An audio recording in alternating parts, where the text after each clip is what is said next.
MRC, infiltration, trahison et complot, comment Chantal Biya et Ngo auraient tendu le piège mortel à Maurice Kamto. Mes chers spectateurs, tenez-vous bien. Parce que ce qui se joue au sein du principal parti d'opposition du Cameroun n'est plus une simple querelle de militants, non. C'est un véritable drame politique, digne d'un film de Nollywood, mais version camerounaise, où les acteurs s'appellent Kamto, Ngo et Chantal Biya. Un vieux proverbe bassa dit, quand le crocodile sort de l'eau pour dire que l'hippopotame est malade, il faut l'écouter. Eh bien, quand aujourd'hui des cadres du MRC eux-mêmes crient que leur maison est infiltrée par le régime, mes frères, ça veut dire que la marmite a déjà commencé à brûler. On parle d'un parti qui, hier encore, incarnait l'espoir, la résistance, l'alternance. Mais aujourd'hui, il ressemble à une grande case en feu, où chaque occupant court dans tous les sens, cherchant à sauver sa propre natte. Pendant ce temps, dehors, le voisinage regarde, certains rient, d'autres filment avec leur téléphone pour balancer ça sur Facebook. Oui, le drame est réel, des accusations d'infiltration pilotées par le clan présidentiel, des soupçons de cadres retournés, par la promesse de grosses récompenses, des militants qui se regardent désormais comme des ennemis, et un leader, Maurice Kamto, pris entre l'image du visionnaire et celle d'un Staline tropical, accusé de créer des complots imaginaires pour éliminer ses adversaires internes. Voilà le tableau noir qui s'impose. Et là, chers abonnés, je vous pose la question, que vaut encore un parti d'opposition qui passe plus de temps à se méfier de ses propres membres qu'à combattre le régime en place? Est-ce le signe d'une fin programmée, ou alors l'épreuve nécessaire pour forger une nouvelle cohésion? Mais attention! Ici à Kame News, on ne vous sert pas l'actualité fade et insipide des journaux officiels. Non. Ici, c'est piment, satirique même, avec le sel de vérité et le poivre des révélations. Chaque détail que vous allez entendre dans ce reportage est une pièce du puzzle, et croyez-moi, l'image finale risque de vous choquer. Alors avant que nous n'entrions dans les coulisses de ce chaos, prenez une seconde pour aimer cette vidéo, vous abonner et activer la cloche de notification.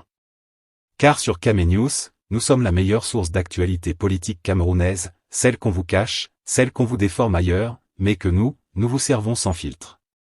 Ne bougez pas. Car ce que vous allez découvrir n'est pas une simple rumeur, mais un récit qui pourrait bien redéfinir tout ce que vous pensiez savoir du MRC et de son avenir. Partie 1. Les fissures internes, quand le MRC ressemble à une marmite pleine de crabes. Mes chers spectateurs, permettez que je commence avec un proverbe bien de chez nous, quand les crabes sont dans la même marmite, personne ne sort vivant. Voilà exactement ce qui se passe aujourd'hui au sein du MRC. Ce parti qui avait promis de libérer le Cameroun des griffes du vieux système se retrouve maintenant coincé dans ses propres querelles intestines, au point où on se demande si ce n'est pas lui-même qui a pris l'héritage des divisions du RDPC. Au départ, le MRC, c'était l'espoir.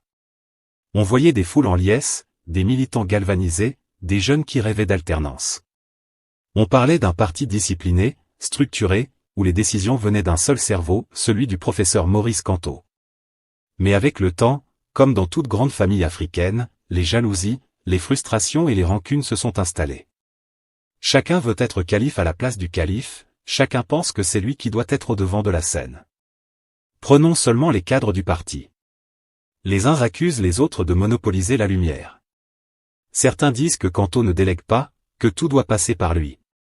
D'autres, plus discrets, murmurent que ce sont les lieutenants qui sabotent le parti par leurs excès de zèle. Résultat, chaque camp tire dans sa propre direction, et le navire ressemble de plus en plus à une pirogue percée. Et comme si ça ne suffisait pas, chaque fois qu'il y a un échec électoral ou une répression, au lieu de serrer les coudes, les militants se mettent à se soupçonner mutuellement. C'est toi qui as mal organisé la marche, non, c'est toi qui as mal mobilisé, non, c'est Kamto lui-même qui a mal calculé. Mes frères, on dirait une réunion de tontine où le trésorier a disparu avec l'argent, tout le monde parle en même temps, mais personne ne veut assumer la faute. Ce qui choque le plus, c'est le degré de personnalisation des querelles. On ne parle même plus d'idéologie ou de stratégie pour prendre le pouvoir. Non. On parle plutôt de qui doit être porte-parole, qui doit être chef de délégation, qui doit avoir sa photo sur l'affiche. C'est comme un mariage traditionnel où au lieu de célébrer l'amour des mariés, les tantes se battent pour savoir qui va servir le vin de palme. Et puis il y a la question des ambitions cachées. Beaucoup de cadres, officiellement, disent qu'ils soutiennent Kamto à 100%. Mais dans les coulisses, certains rêvent déjà de prendre sa place. Certains parlent même de préparer l'après Kamto, comme si l'homme était déjà en retraite politique. C'est exactement comme dans un village où le chef est encore vivant, mais ses propres notables ont déjà commencé à partager ses terres. Le plus grave, c'est que ces divisions ne restent pas internes. Non, mes frères. Au Cameroun, quand deux politiciens se disputent, ce sont les réseaux sociaux qui deviennent l'arène. On voit des militants s'insulter en direct, des cadres se lancer des pics voilés sur Facebook, d'autres publier des communiqués incendiaires.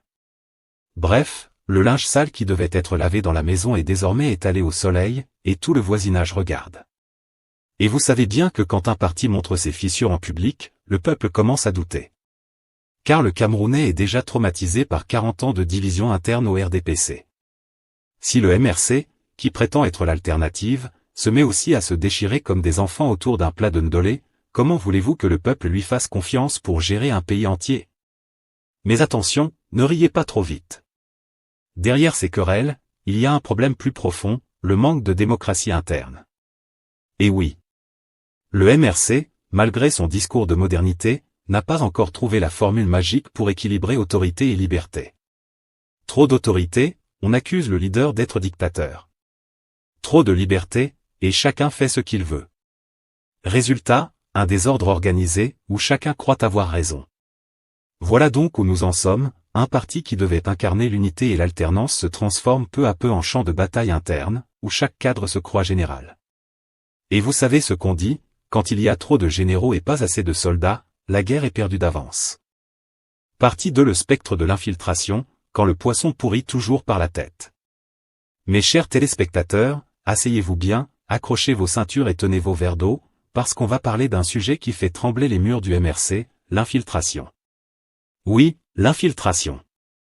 Vous savez, au Cameroun, on dit toujours que même dans ton groupe de veillée, il y a quelqu'un qui est parti rapporter que vous n'avez pas bien partagé le couscous. Alors imaginez seulement un parti d'opposition qui rêve de renverser 40 ans de régime, pensez-vous que le pouvoir va rester les bras croisés? Impossible. Depuis quelque temps, des voix de plus en plus fortes accusent le régime en place, dirigé par ses stratèges tapis dans l'ombre Ferdinand Ngo, les barons du RDPC, sans oublier la fameuse « Maison verte » d'Etoudi d'avoir placé des taupes à l'intérieur du MRC. Ces taupes, mes frères, ne sont pas de simples militants, ce sont des gens bien positionnés, parfois même décorés comme « cadres respectés », qui en réalité mangent à deux marmites. Le jour, ils crient « Résistance », la nuit, ils font rapport à Yaoundé. Regardez-moi ça, c'est exactement comme dans un mariage où le beau-père vient habiter dans la maison du couple. Le mari pense qu'il contrôle tout, mais chaque soir, le beau-père va donner à sa fille les vraies consignes. Ma fille, quand ton mari parle fort, fait semblant de pleurer, il va se calmer. Voilà exactement ce que le régime fait avec le MRC. Mais attendez, analysons calmement. Pourquoi le pouvoir aurait-il intérêt à infiltrer ce parti? La réponse est simple comme bonjour, le MRC est le seul caillou dans la chaussure du RDPC. Les autres partis d'opposition, beaucoup sont déjà domestiqués, certains vivent même de la petite soupe qu'on leur sert après les élections. Mais le MRC, malgré ses coups de fatigue, reste ce parti qui attire les foules, qui met les jeunes en ébullition et qui fait encore peur dans les calculs électoraux. Donc pour le régime, la meilleure stratégie n'est pas toujours d'affronter le lion dans la savane, mais de lui mettre des puces qui vont le rendre fou tout seul. Et c'est là qu'entre en scène la magie de l'argent. Mes frères, vous savez que l'argent a toujours eu un parfum de sorcellerie au Cameroun. On dit toujours, même le plus grand résistant, si tu lui mets 50 millions dans la main, il va résister d'abord à sa propre conscience. Alors imaginez certains cadres du MRC, fatigués de la clandestinité, harcelés par la justice, surveillés par la police, et parfois affamés. Quand un émissaire du pouvoir arrive avec une mallette et promet, « Mon frère, rejoins la lumière, tu auras voiture, maison, poste », croyez-moi, même les plus grands révolutionnaires commencent à calculer. Et le problème, mes chers amis, c'est que l'infiltration ne se voit pas tout de suite. Un infiltré ne vient pas avec une pancarte sur le front disant « Attention, je travaille pour Ngo ». Non, non. Il vient, il s'assoit, il applaudit plus fort que tout le monde, parfois même il insulte le régime plus fort que les vrais résistants. Mais en réalité, c'est lui qui prépare le terrain pour le sabotage. C'est comme au quartier quand on fait un braquage, celui qui crie le plus fort « Voleur, voleur », est souvent celui qui a aidé à planifier l'opération. Le résultat de tout ça? Une ambiance de méfiance généralisée. Chaque fois qu'un cadre prend une décision, on murmure déjà, celui-ci, c'est suspect. Chaque fois qu'un militant voyage à Yaoundé, on dit, il est parti prendre l'enveloppe. Même quand un responsable éternue en pleine réunion, on commence à se demander si ce n'est pas un signal codé envoyé à ses parrains du régime. Le parti devient une maison pleine de paranoïa, où tout le monde regarde tout le monde de travers. Et vous savez bien que la paranoïa tue plus vite qu'une taupe. Parce qu'au final, le régime n'a même plus besoin de se fatiguer, ce sont les militants eux-mêmes qui s'accusent, qui se divisent, qui s'entre-déchirent. Comme on dit chez nous, si tu veux tuer une fourmilière, mets Y seulement un morceau de sucre. Les fourmis vont se battre entre elles jusqu'à mourir. Mais attention. Avant de rire trop fort, posons-nous la vraie question, est-ce que le MRC est vraiment infiltré, ou est-ce une excuse facile pour justifier ses propres divisions? Parce que, mes frères, dans ce pays, quand une équipe de football perd un match, elle accuse toujours l'arbitre, jamais ses mauvais joueurs. Or peut-être que ce n'est pas seulement la taupe qui détruit le MRC, mais bien ses querelles internes, ses ambitions contradictoires et ses égos surdimensionnés. Alors, infiltration réelle ou simple paranoïa collective? Voilà le vrai dilemme. Mais ce qui est sûr, c'est que dans l'esprit du peuple, le doute s'installe. Et vous savez, quand le peuple commence à douter, c'est comme une maison qui prend l'eau, même si vous apportez des seaux, les murs finiront par céder. Partie 3, la guerre des mots à l'intérieur, PAMO Staline, MANI-DEM et les procès vengeurs. Mes chers compatriotes, vous savez, au Cameroun on dit souvent, quand la querelle commence au village, même le tam-tam devient suspect. Voilà exactement ce qui se passe aujourd'hui dans le MRC. Ce parti qui voulait incarner la discipline et la démocratie interne est en train de devenir une véritable arène de boxe où les militants se balancent des uppercuts verbaux plus violents que ceux de Mike Tyson. Tout commence par un mot, un surnom qui fait trembler tout le parti, PAMO Staline. Oui, mes frères, vous avez bien entendu. Dans un pays où on a l'habitude d'appeler nos leaders, papa, ou grand frère, voilà que certains cadres du MRC comparent désormais leur président fondateur à Joseph Staline, le dictateur soviétique qui avait l'art de voir des ennemis partout, même dans sa propre famille. Alors imaginez un peu la scène, un militant qui, hier encore, criait « Quant au président », se lève aujourd'hui et déclare publiquement que le prof fabrique des « complots imaginaires » juste pour éliminer ses adversaires internes. Et, mes frères, ça c'est fort haut. C'est comme si un enfant se réveillait un matin pour dire que son propre père est un sorcier qui boit son sang chaque nuit. Le choc est énorme. Ce surnom de « PAMO Staline » a fait le tour des réseaux sociaux plus vite qu'un ragot de quartier. On le répète, on le caricature, on en rigole, mais derrière la blague, il y a une réalité très sérieuse, une fracture profonde au sein du parti.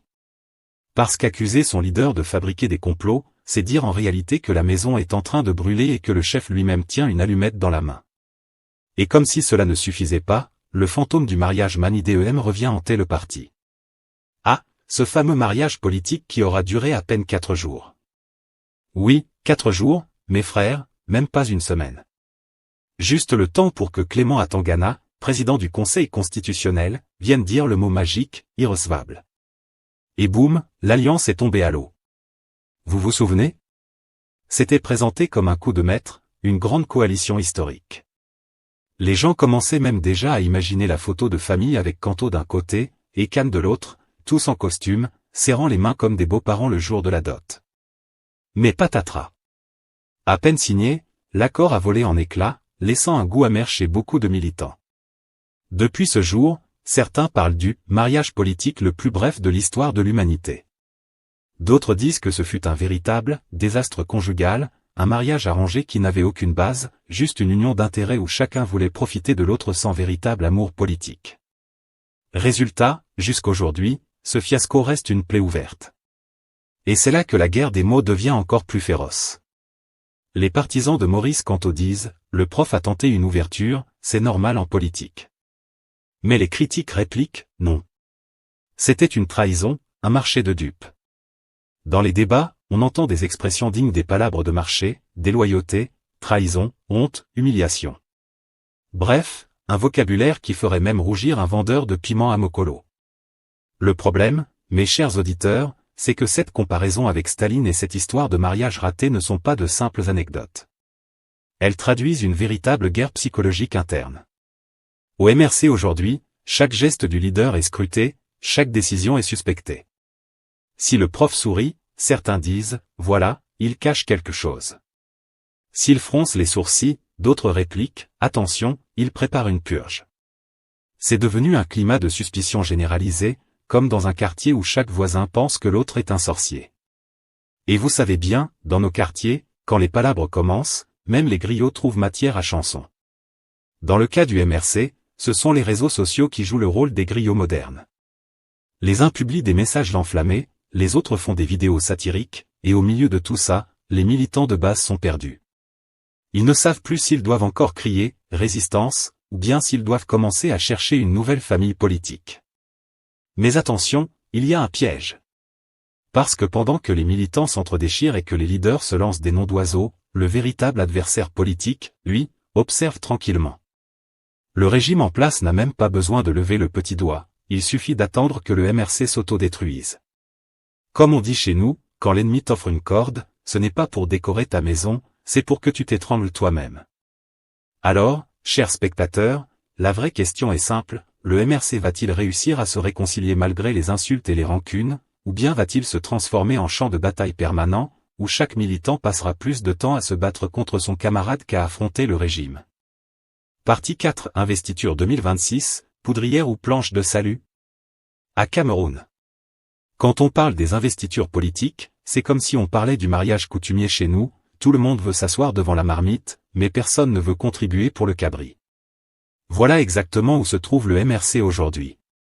Les investitures prévues pour février 2026 ressemblent à un mélange explosif de grenades et de pétards chinois.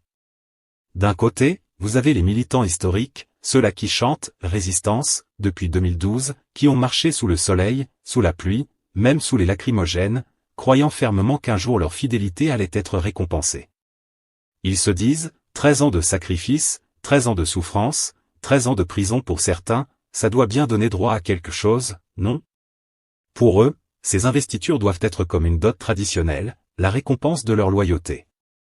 Mais de l'autre côté, mes frères, il y a les nouveaux convertis politiques.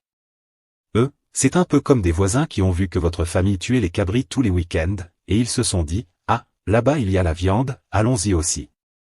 Ce sont des élus venus d'autres partis, parfois même d'anciens adversaires politiques qui hier encore insultaient le MRC, mais qui aujourd'hui veulent brandir la bannière bleue et blanche comme si c'était un drapeau de famille. On les appelle dans les quartiers, les opportunistes de circonstance. Et c'est là que le drame commence. Parce que quand ces deux camps vont se retrouver face à face en février 2026, ce sera comme une bataille de football au quartier où chacun vient avec son propre ballon. Les militants historiques diront, sans nous, le parti n'existait pas, les nouveaux répliqueront, sans nous, vous ne pouvez pas gagner les élections. Résultat? Une cacophonie digne d'un marché de Douala le lundi matin. Satiriquement parlant, ce qui s'annonce au MRC, ce n'est pas une simple réunion politique, c'est un grand bal masqué. Certains viendront déguisés en démocrates, mais derrière le masque, il y a la soif des sièges, la faim des privilèges. Parce qu'au Cameroun, soyons honnêtes, chaque investiture n'est pas qu'un simple bout de papier, c'est une promesse de salaire, d'indemnité, de prestige, bref, la possibilité d'aller se pavaner au quartier en costume cravate, pendant que les anciens militants continuent de crier « Résistance » avec des chaussures trouées. Le plus dangereux dans cette affaire, c'est que le parti risque d'exploser de l'intérieur comme une marmite oubliée sur le feu. Si les anciens militants se sentent trahis, ils pourraient claquer la porte, et aller soit grossir les rangs des petits partis de quartier, soit simplement rester chez eux le jour des élections. Imaginez seulement un militant qui a sacrifié ses études, ses affaires et parfois même sa liberté, et qui voit son poste offert à quelqu'un arrivé hier comme un passager clandestin. Comment voulez-vous que ce militant reste tranquille? Et pourtant, le camp d'en face, celui des opportunistes, a aussi ses arguments. Ils disent, nous, on a déjà gagné des postes, on connaît les réalités électorales, on peut apporter notre expérience. Mais attendez, expérience de quoi? De perdre ailleurs et venir chercher refuge ici? Rire. On dirait un joueur de football recalé en Europe qui revient au pays en proclamant qu'il va désormais sauver l'équipe nationale. La vérité, c'est que les investitures 2026 sont la ligne rouge. Si le MRC réussit à imposer un processus clair, transparent, accepté par tous, il pourra sortir renforcé et montrer qu'il est capable d'alternance non seulement face au régime, mais d'abord en interne. Mais si le parti choisit le favoritisme, si les décisions se prennent dans des bureaux climatisés sans consulter la base, alors préparez-vous, le MRC va se transformer en usine à frustration, et la fracture sera irréversible. Et puis, comme si cela ne suffisait pas, il y a le spectre de l'infiltration. Certains disent que des cadres, achetés, vont profiter de ce moment pour semer encore plus de zizanie. Dans ce cas-là, les investitures ne seront pas seulement un champ de bataille interne, mais un vrai terrain miné par l'adversaire. Imaginez la scène, vous êtes en train de choisir vos candidats, et vous découvrez qu'un des vôtres travaille en sous-main pour le régime. C'est comme si, dans une équipe de football, le gardien marquait volontairement contre son camp. Au final, la grande question est simple, les investitures de 2026 seront-elles une planche de salut pour redonner de la crédibilité au MRC, ou une poudrière qui va tout faire exploser? Seule la gestion de Mamadou Mota et de son équipe pourra faire pencher la balance. Aura-t-il la poigne nécessaire pour imposer des règles claires? Ou bien va-t-il se contenter de distribuer des compromis, au risque de contenter personne et d'irriter tout le monde?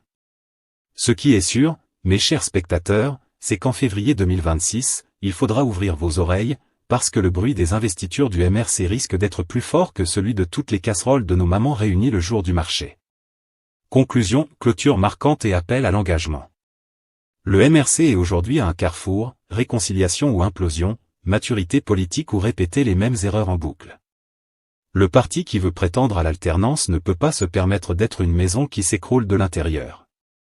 À vous, militants, sympathisants et observateurs, qui, selon vous, doit tenir la feuille de route pour sauver le MRC, les militants de base, les cadres nationaux, un comité de sages indépendants, ou un mix des trois? Dites-le en commentaire.